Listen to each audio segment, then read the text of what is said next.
আসসালামু আলাইকুম রহমতুল্লাহ। একটা বিষয় নিয়ে কথা বলতে চাচ্ছিলাম। বিষয়টা হলো, যখনই কেউ ইংরেজি ভাষা শিখতে যায়, ইংলিশ ল্যাঙ্গুয়েজটা ইংলিশ ল্যাঙ্গুয়েজটাতে ফ্লুয়েন্সি আনতে চায়, ইংলিশ ল্যাঙ্গুয়েজ লার্নিং, স্পিকিং এই জিনিসটা নিয়ে আহ, চেষ্টা করতে চায়, তখনই সবাই একটা জিনিস নিয়ে ভয় পায়, I have to learn English grammar. এখানে একটা মিসকনসেপশন কি জানেন, যে কোনো ভাষা শেখার জন্য গ্রামার শেখাটা নেসেসারি না। কেন? একটা সহজ কথা বলি। আপনি আমি মাতৃভাষা বাংলা যেটা শিখছি, সেটা আসলে কোনোদিন বাংলা ব্যাকরণ বই পড়ে শিখি না। উল্টা বেশিরভাগ বাঙালি বাংলা ব্যাকরণ বইকে খুবই ভয় পায়, ইনক্লুডিং মি। আমি বাংলা ব্যাকরণ বই দেখলে মানে যথেষ্ট ভয় লাগে।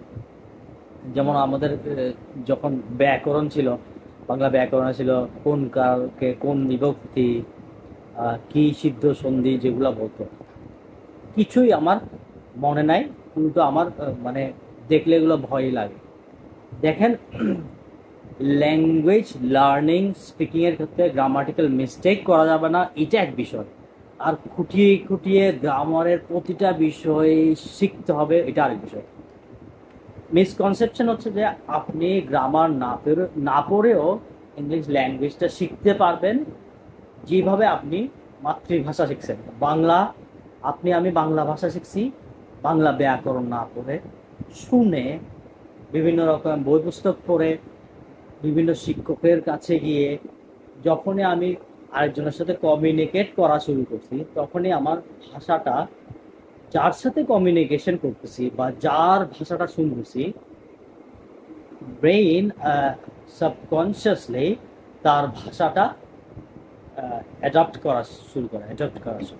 হ্যাঁ, তো হিউম্যান ব্রেনের ল্যাঙ্গুয়েজ লার্নিং সিস্টেমটা হচ্ছে যে আপনি যার কথা শুনতেছেন, যেভাবে শুনতেছেন, সেভাবেই ভাষাটা আপনি শিখবেন। যেমন ধরেন, আমরা চট্টগ্রামের মানুষ। চট্টগ্রামের গ্রামের মানুষরা অনেকেই শুদ্ধ বাংলাটা, অর্থাৎ যেটা চলিত বাংলা, প্রচলিত বাংলা, সেটা সুন্দর করে গুছিয়ে অনেকেই বলতে পারে না। আমি বলছি না সবাই বলতে পারে না, তা না। অনেকেই বলতে না পারার কারণ হচ্ছে যে তারা চট্টগ্রামের ভাষাটা একদম মানে মায়ের পেট থেকে শুনে বড় হচ্ছে। চট্টগ্রামের ভাষাটা যেটা শুদ্ধ বাংলা, সেটা ওরা খুব বেশি চর্চা করে না, এবং যাদের থেকে ভাষাটা শিখছে তারাও তাদেরকে শুদ্ধ বাংলা শোনানোর সুযোগটা পায়নি, কারণ তারা নিজেরাও কি চট্টগ্রামের আঞ্চলিক ভাষায় কথা বলে। এখন দেখবেন যে আমরা যারা শহরে জন্ম হয়েছে বা শহরে বড় হয়েছি, তারা গ্রামের যারা আঞ্চলিক কথা বলে তাদের মতো করে আঞ্চলিক বলতে পারে না। আমি চট্টগ্রামের ভাষা খুবই ভালো বলতে পারি, কিন্তু যখনই আমি গ্রামে যাই, তখন দেখি যে গ্রামের মানুষ যেভাবে আঞ্চলিক ভাষায় কথা বলে, আমারটা অ্যাকুরেট তা হয় না। এবং আমার অনেক কিছু, যখন ওরা ফার্স্ট কথা বলে, অনেক কিছু আমার মিসিং হয়, আমি অনেক কিছু ধরতে পারি না। তার মানে এই না যে আমি চট্টগ্রামের ভাষা বুঝি না, আমি চট্টগ্রামের ভাষা খুব ভালো বুঝি, ভালো বলতে পারি। কিন্তু ল্যাঙ্গুয়েজ লার্নিং সিস্টেমটা হচ্ছে আপনি যা শুনতেছেন তাই আপনি শিখবেন। এখানে গ্রামার বই যদি আপনি নাও পড়েন, তাও কোনো সমস্যা নেই। সো যারা ইংলিশ ল্যাঙ্গুয়েজ লার্নিং এর ক্ষেত্রে সবসময় গ্রামার শিকার ভয়ে থাকেন, এটা তার জন্য একটা গুড নিউজ যে আপনি গ্রামারকে ভয় না পেলেও চলবে, খুঁটিয়ে খুঁটিয়ে গ্রামার না পড়লেও চলবে। এবং আমাদের এসএসসি এইচএসসি যে স্কুল সিস্টেমের যে গ্রামার সিলেবাস, ওইটা ফলো 100% না করলেও চলবে। কারণ কি, ইন্টারন্যাশনাল ল্যাঙ্গুয়েজ, যেটা ইন্টারন্যাশনাল স্টাইলে যে ইংরেজিটা শেখানো হয়, যে গ্রামারটা পড়ানো হয়, সেটার সাথে আমাদের যে সিলেবাস আছে, চেঞ্জিং সেন্টেন্স, ন্যারেশন বা হাবিজাবি যে ধরনের সিলেবাসটা ক্রিয়েট করা হয়েছে, সেটা এত ক্রিটিক্যাল করে করা হয়েছে যে ওগুলো করার পর আপনি ইংরেজি কথা বলাটা আপনার জন্য আরো কঠিন হয়ে যাবে। আপনি সারাক্ষণ চিন্তা করবেন যে আপনার গ্রামাটিক্যাল মিস্টেক হচ্ছে কিনা।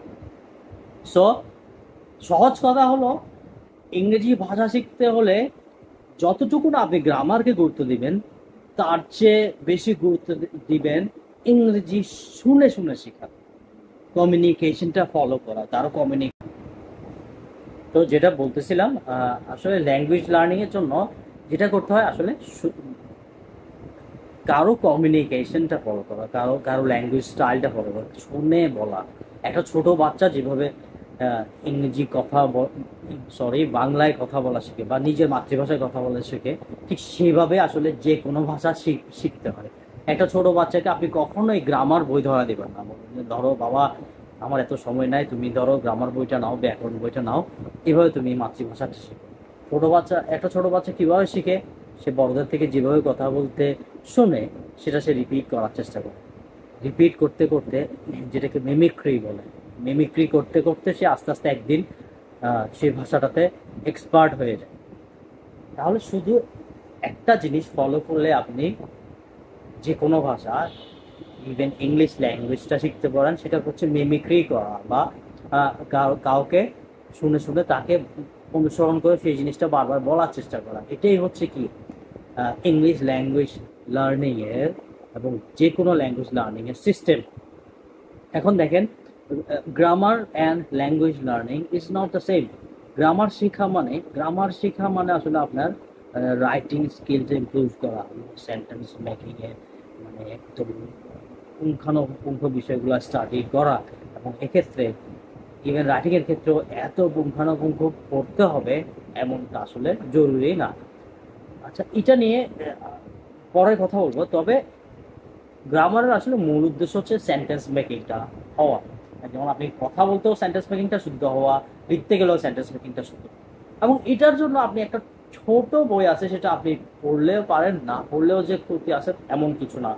বইটার নাম হচ্ছে রেইমন্ড মার্ফি, রিটেন বাই রেইমন্ড মার্ফি। এটার নাম হচ্ছে ইন্টারমিডিয়েট ইংলিশ গ্রামার। এটা ক্যামব্রিজ থেকে ছাপানো। রাইটারের নাম হচ্ছে রেইমন্ড মার্ফি। তো আপনি যে কোনো ভালো বইয়ের দোকানে গিয়ে যদি রেইমন্ড মার্ফির ইন্টারমিডিয়েট ইংলিশ গ্রামার বলেন, সেটা দিবে এবং সেটা নিজে নিজে সলিউশন দেখে দেখে প্র্যাকটিস করবে। এখানে খুব সহজভাবে, বাংলাদেশের গ্রামার বইয়ের মতো, এখানে এটা ইন্টারন্যাশনালি প্রত্যেক দেশেই পড়া হয়। এখানে খুব সহজভাবে ইংলিশ ল্যাঙ্গুয়েজ সম্পর্কে আইডিয়া হয়ে যাবে, সেন্টেন্স মেকিং সম্পর্কে আইডিয়া হয়ে যাবে, কিভাবে একটা সেন্টেন্স শুদ্ধ হয় সেটা আইডিয়া হয়ে যাবে একদম খুব সহজ হবে। এটা একটা ছোট বাচ্চাও শুধু আনসার শিট দেখে দেখে এক্সারসাইজগুলো প্র্যাকটিস করতে পারে। এটা সেলফ প্র্যাকটিসের জন্য বানানো। তো তাহলে গ্রামার হার্ড বাংলাদেশের যে বইগুলো তৈরি করা হয়েছে ওগুলো না পড়ে আপনি শুধু সেন্টেন্স মেকিং এর জন্য রেইমন্ড মার্ফির ইন্টারমিডিয়েট ইংলিশ গ্রামারটা পড়তে পারেন। আপনি যদি বলেন যে না আমি আরো সহজ পড়বো, এই ক্যামব্রিজের আরো একটা বই আছে, এটা হচ্ছে কি বিগিনারদের জন্য, বিগিনারদের গ্রামার বই। বইটার নাম এইটাই পেরি হবে, হ্যাঁ, বিগিনারদের একটা গ্রামার বই আছে, সেটা সম্ভবত রেইমন্ড মার্ফিরই লেখা। আপনি যদি বলেন যে হ্যাঁ আপনি বিগিনারটা পড়ছেন, এবার ইন্টারমিডিয়েটটা পড়ছেন, এরপর একটা অ্যাডভান্স গ্রামার বই আছে, তাও ক্যামব্রিজের থেকে, ওইটাও ছোট। এবং বাংলাদেশের যে গ্রামার বইগুলো আছে, যেটা দেখলে আপনার গায়ে জ্বর চলে আসে, এই বইগুলো দেখলে আপনার গায়ে জ্বর আসবে না। এই বইটা আপনি প্রতিদিন এক পৃষ্ঠা করে পড়তে পারেন, এক পৃষ্ঠা করে প্র্যাকটিস করতে পারেন।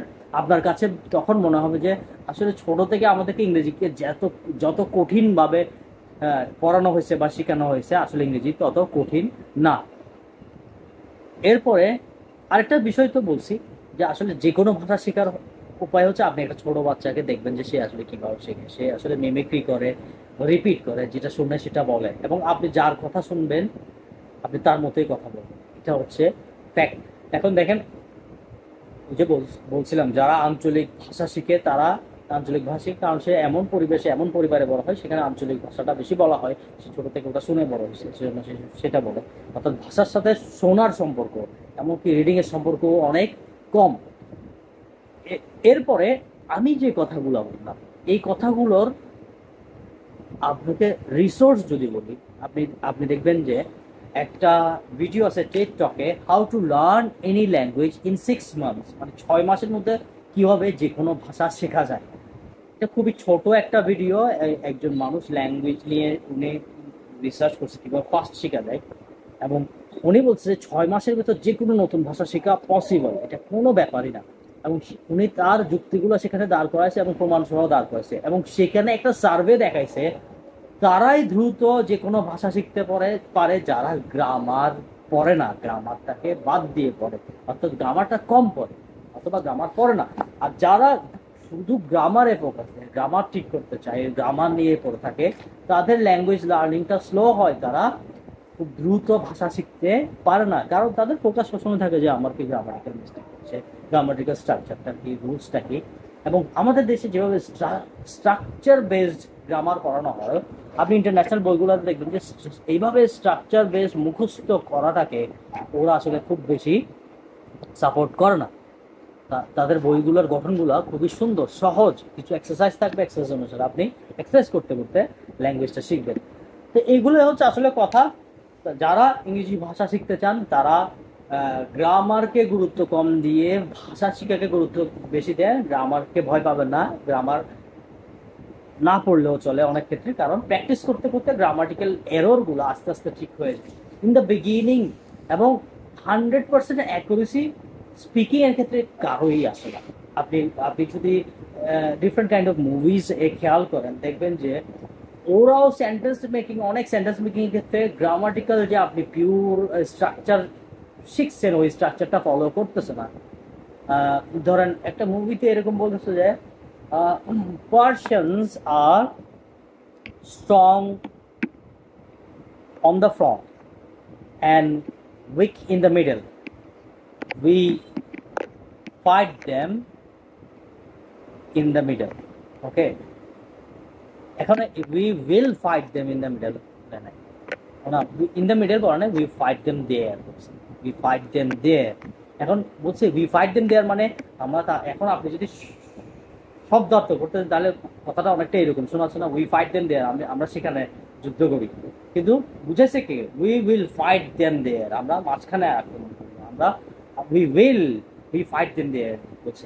এখন আপনি যদি অক্ষরে অক্ষরে গ্রামাটিক্যাল স্ট্রাকচার ফলো করতে যান কথাটা, তখন আপনার কিছুটা হলেও অগোছর লাগবে। আমি বলছি না এখানে কিছু ভুল হয়েছে, এখানে কিছুই ভুল হয় না, কিন্তু কথা হচ্ছে যে যারা শুধু গ্রামাটিক্যাল স্ট্রাকচার ফলো করতে চায় তাদের কাছে ল্যাঙ্গুয়েজটা অনেক কঠিন হয়ে দাঁড়ায়। সে সবসময় গ্রামাটিক্যাল স্ট্রাকচারের কথাই চিন্তা করে।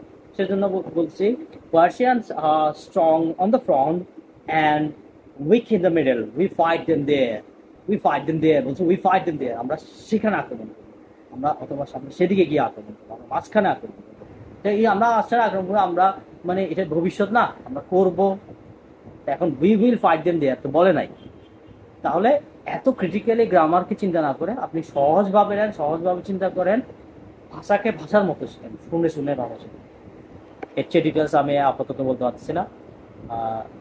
যতটুকু বলছি আপনি যদি ফলো করেন দেখবেন যে স্লোলি প্রোগ্রেস হচ্ছে। এবং খুব পপুলার একটা ইউটিউব চ্যানেল আছে ইংলিশ লার্নিং এ, ইংলিশ স্পিকিং সাকসেস, এটা চ্যানেলটা পরিচালনা করেন কিত নামে একজন ব্যক্তি, নেটিভ স্পিকার। উনি সবসময় একটা কথা বলবেন, language learning is a marathon not a sprint. তাহলে ল্যাঙ্গুয়েজ লার্নিংটা হচ্ছে কি ম্যারাথন, এটা আস্তে আস্তে শিখতে হয়, স্লোলি শিখতে হয়। যে ইটস নট এ স্প্রিন্ট, এটা আপনি চাইলেই রাতারাতি প্রোগ্রেস করে ফেলতে পারবেন। স্লোলি প্রোগ্রেস করতে করতে এক সময় আপনি দেখবেন যে প্রচণ্ড রকমের দক্ষতা চলে আসছে।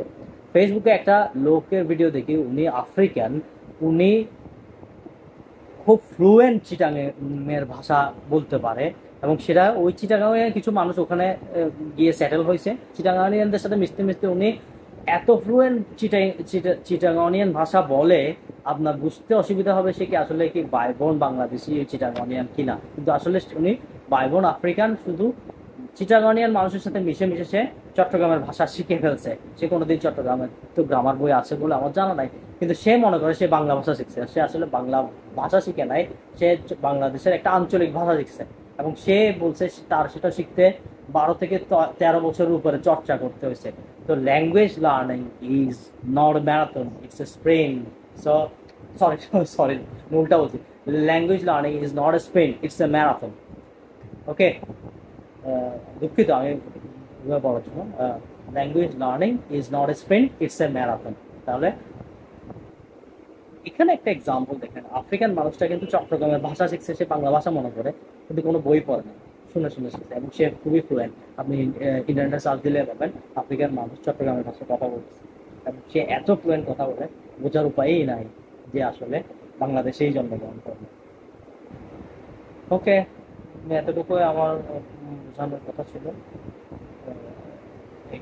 ইংরেজি শিখেন শুনে শুনে, যার কথা শুনবেন আপনি তার মতো করে ইংরেজি শিখেন। আসসালামু আলাইকুম।